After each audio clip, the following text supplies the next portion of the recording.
Welcome back to Oscar's Old Gauge Trains. And if you're new to the channel, I hope you see something today that inspires you to become a model railroader.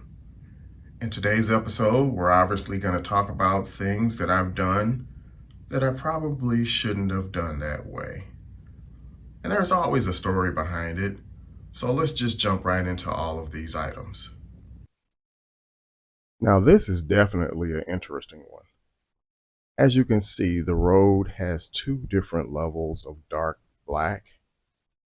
The first of which is closest to us, well, let's just say it like this. I used your regular Elmer's glue when I prepared this one, not knowing that it'll have a shiny outcome. The one on the far end is used with matte Mod Podge. And as you can see, there are two different, they're totally different. If I had it to do all over again, I would definitely change it. But right now, we're just going to ride with it.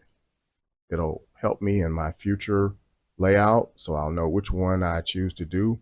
Knowing me, I'll probably go in a totally different direction with a lighter color concrete, but it's a life lesson, and I hope it helps somebody. In this first shot here, I think the thing that I learned was to do some type of city planning, building placements, and or alley placements, buildings like firehouses or things like that, where I might want to have a ramp up onto the curve in between the sidewalks. Initially, I wanted to have an alley right here. And as you can see, there's no alley, just alley entrance. There's just the sidewalk. So if you're planning to do things like that, you might want to have some level of city planning, building placements before you begin to put down your sidewalk. Next up, I'm going to talk about wiring under your layout. I thought I was really getting ahead of the curve by drilling some holes to push some of the wiring through for the bus. And man, was I wrong. I should have made those holes a whole lot bigger. So if you're planning for wire management under the layout, make some holes, probably, I'd say a half inch. Probably a half inch will do it. But this is just horrible. I wish I could make that change, but I'm not going to get up under here and drill these holes again. Now, I'll call this segment the Battle of the Ballast. Everybody knows, man, this was almost 5 years ago now. I put this ballast on here and I'm thinking, oh yeah, all I need to do is spray it down with some isopropyl alcohol and then put a glue and water solution in and it'll get hard. Oh, it did on the top.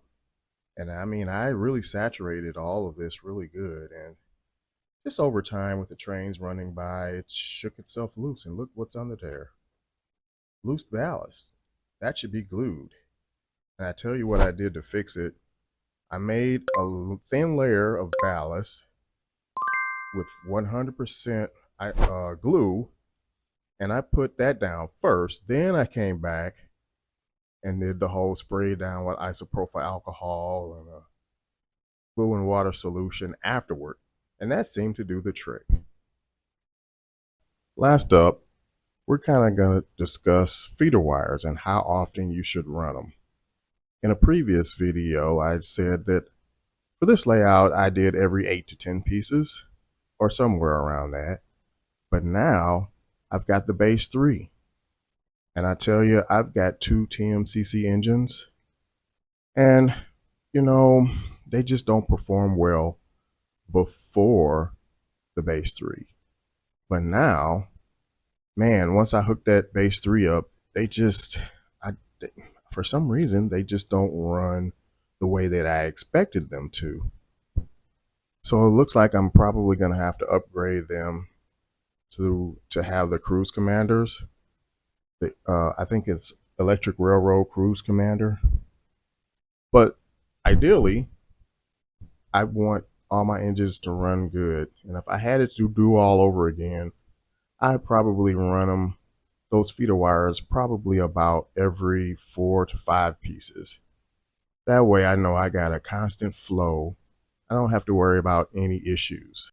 Overall, there are some things I wouldn't change because it was a life lesson and it'll help me build my retirement layout much better.